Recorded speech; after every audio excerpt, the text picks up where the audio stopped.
بسم اللہ الرحمن الرحیم۔ سعودی عرب اور پاکستان کے درمیان گزشتہ ماہ طے پانے والا تدبیراتی دفاعی معاہدہ دونوں برادر اسلامی ملکوں کے درمیان دفاع کے شعبے میں باہمی تعاون کی 60 سالہ تاریخ میں ایک نئے باب کا آغاز ہے۔ سعودی عرب پاکستان دفاعی تعاون کی تشکیل 1960 کی دہائی میں شاہ فیصل اور صدر ایوب خان کی قیادت میں ہوئی۔ تب پاکستان نے سعودی شاہی فضائیہ کو تربیت اور مشاورتی مدد فراہم کرنے سے دفاعی تعلق کی پہلی باضابطہ بنیاد رکھی، جو بتدریج وسیع ہوتا گیا۔ 1967 میں پہلا باقاعدہ دفاعی تعاون معاہدہ اسلام آباد میں وزیر دفاع شہزادہ سلطان بن عبدالعزیز کے دستخط سے ہوا، جس نے سعودی عرب کے دفاع میں پاکستان کے تسلسل کے ساتھ کردار کا آغاز کیا۔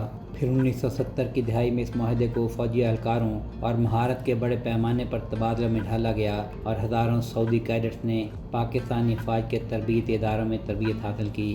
1970 کی دہائی کے اوائل تک یہ تعاون صرف تربیت تک محدود نہیں رہا، بلکہ سعودی عرب میں تعینات پاکستانی فوج نے یمن کی سرحد کے ساتھ سعودی دفاعی کلہ بندیاں کیں، جس نے ایک ایسے سعودی عسکری ڈھانچے کی بنیاد رکھی جو پاکستانی تجربے اور پیشہ ورانہ مہارت پر گہرے طور پر انحصار کرتا تھا۔ 1980 کی دہائی میں دو طرفہ دفاعی تعلقات کے حجم اور دائرہ کار میں بڑی توسیع آئی۔ خطے کی بے چینی، خصوصاً سوویت یونین کی افغانستان پر چڑھائی اور ایران عراق جنگ نے ریاض اور اسلام آباد 1982 کے معاہدے کے ذریعے اپنے فوجی تعاون کو منظم شکل دینے پر آمادہ کیا۔ اس معاہدے نے سعودی پاکستانی آرمڈ فورسز آرگنائزیشن کو وجود بخشا اور سعودی عرب میں پاکستانی فوج کی بڑے پیمانے پر تعیناتی کا موقع فراہم کیا۔ اپنے عروج پر 20,000 سے زائد پاکستانی فوج تبوک اور مشرقی صوبے جیسے حساس علاقوں میں تعینات رہی، جہاں وہ تربیتی اور آپریشنل دونوں کردار ادا کرتی رہی، اور ساتھ ہی سعودی عرب کو کسی بھی خطرے کے خلاف یقین دہانی حاصل رہی۔ یہ دفاعی تعاون خلیجی جنگ 1990-91 تک مستحکم رہا، جب پاکستان نے ریاض کی درخواست پر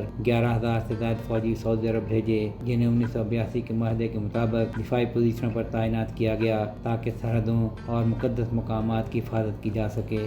1990 اور 2000 کی دہائیوں میں تعاون کا مرکز انسداد دہشت گردی اور انٹیلیجنس تبادلے کی طرف منتقل ہو گیا، خاص طور پر القاعدہ کے خلاف جنگ اور افغانستان میں عدم استحکام سے نمٹنے میں۔ خصوصاً 9/11 کے بعد دونوں ممالک کے مشترکہ سیکورٹی خدشات نے عسکری اور انٹیلیجنس تعاون جاری رکھنے کی ضرورت کو مزید مستحکم کیا۔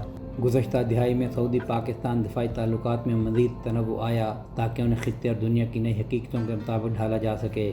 پاکستان کے سابق army chief general Raheel Sharif نے 1917 میں سعودی قیادت میں قائم اسلامی عسکری اتحاد برائے انسداد دہشت گردی کی کمان سنبھالی، جس سے اجتماعی سیکورٹی میں پاکستان کی قیادت پر ریاض کے اعتماد کی عکاسی ہوتی ہے۔ اس کے بعد سے مشترکہ فوجی، بحری اور فضائی مشقیں معمول کا حصہ بن گئی ہیں، جن کے ساتھ دفاعی پیداوار اور ٹیکنالوجی میں بڑھتا ہوا تعاون بھی شامل ہے۔ یہ تاریخی تسلسل واضح کرتا ہے کہ نیا معاہدہ اچانک نہیں ہوا، بلکہ دہائیوں پر محیط بتدریج پختہ تعاون کا حاصل ہے، جو باہمی اعتماد اور مشترکہ سیکورٹی ضروریات پر مبنی ہے۔ سہیل شہریار، پاک ترک نیوز۔